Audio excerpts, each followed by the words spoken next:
All right, everybody. Today we are going to start a new series, Top 10 Corals for the New Aquarist. We are going to give you one coral a week over the next 10 weeks. I will introduce the coral, Eli will describe it to you and tell you why we placed it, where we placed it.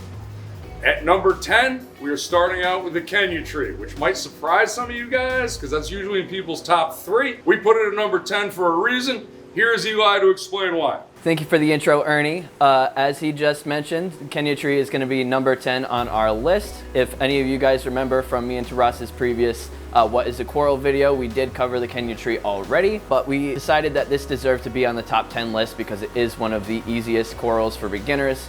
It thrives under a wide variety of conditions, doesn't need the most stable parameters in terms of alkalinity, calcium.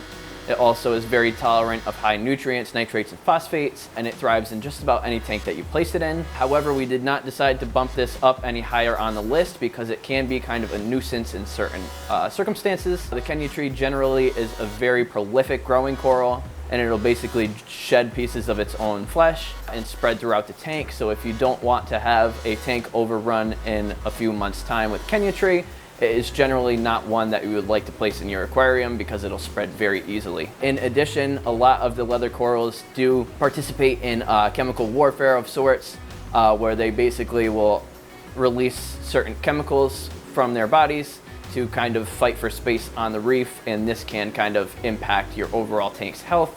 So with a coral like the Kenya tree, you generally want to run some chemical media, carbon, max out, any of those sort of things in your filtration to make sure that these chemicals do not affect the health of the rest of your aquarium. Overall though, the Kenya tree is a very rewarding coral. It'll grow very well for most people. It provides a cool structure and a little bit of movement to your aquarium and should thrive under almost any tank conditions. However, the Kenya tree can be a little bit too prolific and tend to be an eyesore once it fills in too much of the aquarium space. Thank you guys for tuning in to our new Top 10 series. And a special thanks to Tony Close for providing us with this comment on YouTube to cover the top 10 coral species. And tune in with us next week for our number 9 on the top 10 beginner corals list.